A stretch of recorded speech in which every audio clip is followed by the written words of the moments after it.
guys say hello to Mr. Morris. Kitty. Kitty, kitty. He's turned out to be very sweet. He really likes eating. Come on, kitty. Come on, kitty. In fact, he ate so much this morning that he threw up. He's probably not used to having a plate full of food. So what happened with him, guys, is, as you all know, we've seen him like 5 nights ago. He first showed up on the cameras and seen him every night. And then my next door neighbor, Art, called and told me he saw 2 cats Monday, a black one and this one. I said, well, if you see him anymore, call me. Well, then Tuesday rolled around. He called me and said, I just saw that orange cat by the shed. There's an empty shed with no door on it next to him. And so I ran outside and I didn't see him, so I came in and grabbed a can of food and I went looking for him. So Art called me again and said I saw him going towards A-Hole's house. So I started walking that way. Well, I didn't see him. He was down by the river getting a drink of water, and he came up from by the river kind of running, but he was running on 3 legs. He was holding his left front paw up, and I was like, well, I don't give a shit if this is somebody's cat or not. This cat needs help. So he ended up running up under A-Hole's deck and just sat there crying. He wouldn't come within about 20 feet of me, but then he would stop. So I dumped out the food and left it, and then I went and got the trap and I set it in the shed where I could see it from my window, and he didn't go in it at that point. So as it got dark, I moved the trap over to the normal feeding spot, and it wasn't 45 minutes after I put the trap out there that I got him. So he's been in here.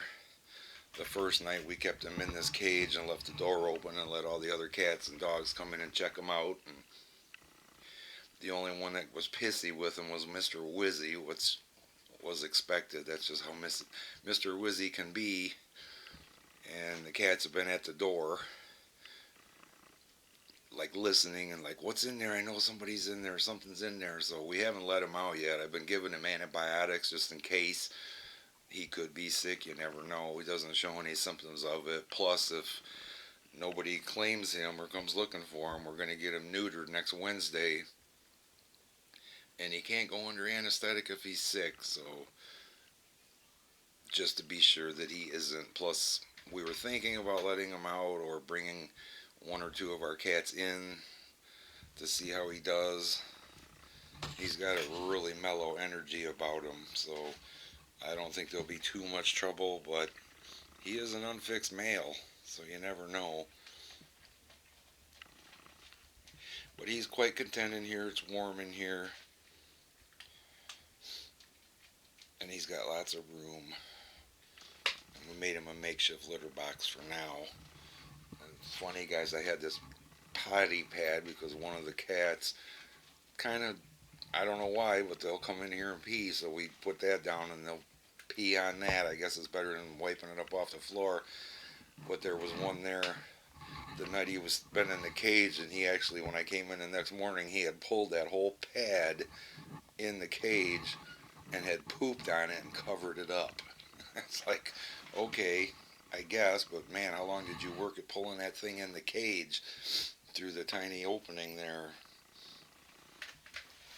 What are you doing, buddy? What are you doing, Mr. Morris? I mean, he is just like Buddy's twin, just a skinny version of Buddy. In fact, this is how Buddy looked when I first took him down to the shelter. So, he's doing well, guys. He's got a cut on his nose from fighting, and he feels, dirty and rough, like he's been outside a while. And like I said, there's no post on the local Facebook page looking for a missing cat. And I'm a little hesitant to post a picture of him asking if anybody's missing a cat, because if he is owned by someone, I'm going to assume that they're not very good owners. So, and then I wanted to show you some of security camera from last night. What you're going to see is fog. It looks really crazy. and you'll see the raccoon was either too fat to get into the other house, or he was able to reach a plate just by reaching in. I'm not sure if I put the plate all the way to the back last night or not. So, but then a black cat shows up, and it spent quite a bit of time out there eating. And I don't think it's our neighbor's cat Binks, because Binks has no reason to be out in that crappy weather, for one, and number two, he doesn't need to eat. He's got a cat door that they can go in and out, and so why would a house cat come over here and stay there eating for, I want to say, close to 15 minutes? So I really believe it was probably Bright Eyes. And then of course Walker showed up a couple times. So, but there's the handsome boy. You can see what a chill kitty he is. Aren't you, Mr. Morris? You're a good kitty. Yes, you're a good kitty. Let me know what you guys think. Would you have done the same thing? I don't think many people that are animal lovers wouldn't have done the same thing.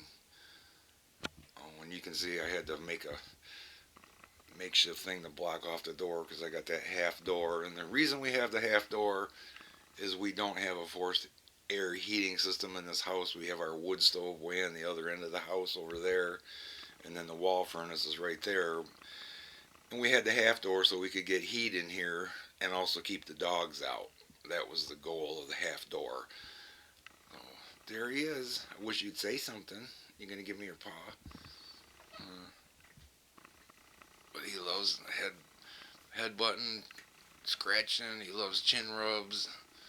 He's a little hypersensitive though if you pet him on the back. So I learned not to do that yesterday. But what a handsome boy. I'll keep you posted on how he's doing.